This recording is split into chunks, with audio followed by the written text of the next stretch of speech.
English with Amna. Guys आज का हमारा जो टॉपिक है वो है डिक्शनरी, ग्लॉसरी और थीसॉरिस के बीच में डिफरेंस पर। गाइस डिक्शनरी वर्ड अक्सर लोगों को मालूम होता है कि ये क्या चीज होती है, हम किस पर्पस के लिए यूज करते हैं। ग्लॉसरी का वर्ड भी बहुत सारे लोगों को मालूम होता है, लेकिन अक्सर लोग जो है वो ग्लॉसरी और डिक्शनरी को एक ही चीज समझ लेते हैं, बट ऐसा नहीं है। जो थर्ड वर्ड है थीसॉरिस, वो अक्सर लोगों को मालूम नहीं होता कि ये किस पर्पस के लिए हम यूज करते हैं। गाइस आज के लेक्चर में बड़े ही तफसील से डिस्कस करूंगी कि इन तीनों के बीच में क्या डिफरेंस है, हम किन जगहों पर जो है वो कौन सा वर्ड यूज करेंगे और किन जगहों पर कौन सा वर्ड जो है वो यूज नहीं करेंगे। चलिए लेक्चर को प्रॉपर स्टार्ट करते हैं। चलिए गाइस डिक्शनरी से स्टार्ट लेते हैं। Guys dictionary is a book of words. Guys dictionary जो होती है वो एक बुक होती है, एक किताब होती है जिसमें बहुत सारे वर्ड्स होते हैं। ठीक है, आप कह सकते हैं collection of words from a specific language mostly in alphabetical order. ये एक बुक होती है, एक किताब होती है जिसमें बहुत सारे वर्ड्स होते हैं। ठीक है, आपको जो है वो इंग्लिश टू उर्दू डिक्शनरी भी देखने को मिलेगी, इंग्लिश टू जो है वो हिंदी भी देखने को मिलेगी। डिफरेंट लैंग्वेजेस में जो है वो आपको जो है वो डिक्शनरीज देखने को मिलेंगी। ठीक है, इसमें होता ये है कि सीक्वेंस से जो है तरतीब से अल्फाबेटिकल ऑर्डर में जो है आपको वर्ड्स देखने को मिलेंगे। ठीक है, आपने अगर किसी चीज की जो है वो मीनिंग देखना हो, प्रोनाउंसिएशन देखनी हो, किसी चीज का इस्तेमाल देखना हो, तो आप जो है वो डिक्शनरी का यूज करेंगे।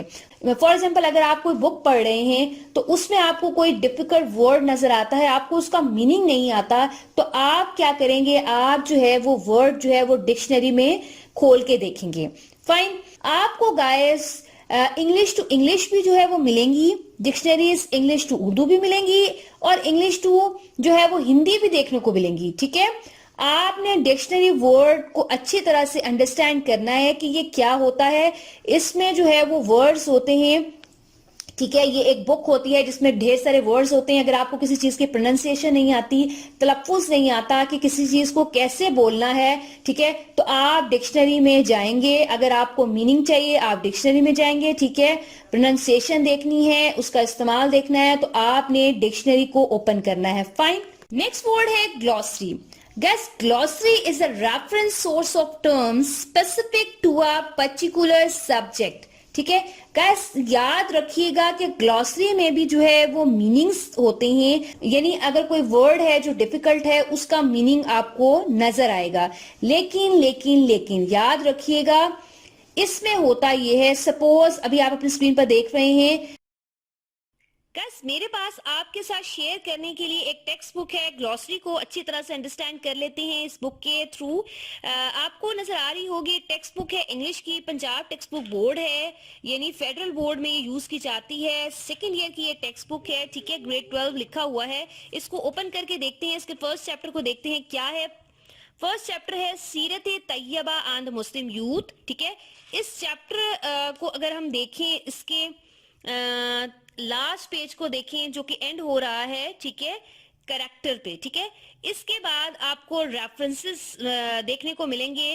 रेफरेंसेस के बाद ग्लॉसरी आपको देखने को मिलेगी। ग्लॉसरी में डिफरेंट वर्ड्स हैं, उनके मीनिंग्स हैं। ये ग्लॉसरी गाइस जो है वो इसी चैप्टर से ली गई है, यानी इस चैप्टर में जो डिफिकल्ट वर्ड्स यूज किए गए हैं, ठीक है, उनके मीनिंग्स जो हैं वो इस ग्लॉसरी में मौजूद हैं। यानी जो ग्लॉसरी होती है वो हर चैप्टर के एंड पर होती है। जो चैप्टर आप पढ़ रहे होते हैं उसी चैप्टर के डिफिकल्ट वर्ड्स मीनिंग्स जो होते हैं वो उसी चैप्टर के एंड पर मौजूद होते हैं, जिसको हम गाइस बोलते हैं ग्लॉसरी। Thesaurus guys क्या चीज होती है? It is a book that contains words that can be used in place of another word. ये एक बुक होती है जिसमें बहुत सारे वर्ड्स होते हैं। ठीक है, आपको इस बुक के अंदर जो है वो एंटोनिम्स, जिसको आप उर्दू लैंग्वेज में बोलते हैं मुतजाद, किसी चीज का उलट देखना हो, किसी वर्ड का उलट देखना हो तो आपको इस बुक में मिलेगा।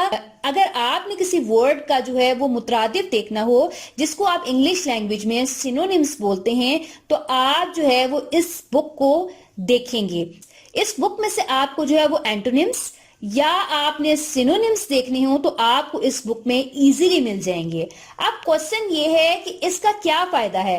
गाइस ये राइटर्स के लिए बहुत अच्छा है, ठीक है ना। अगर आपने कोई आर्टिकल वगैरह लिखना हो, ठीक है, तो उसमें आप चाहते हैं कि बार बार एक ही वर्ड जो है वो रिपीट ना हो, तो आप जो है इस जो है वो बुक को देखेंगे। इस बुक में से जो है मुख्तलिफ वर्ड्स को आप जो है वो यूज कर सकते हैं, ठीक है। बार बार एक ही वर्ड जो है वो अच्छा नहीं लगता, ठीक है, पढ़ने वाले को, सुनने वाले को जो है वो अच्छा नहीं लगता।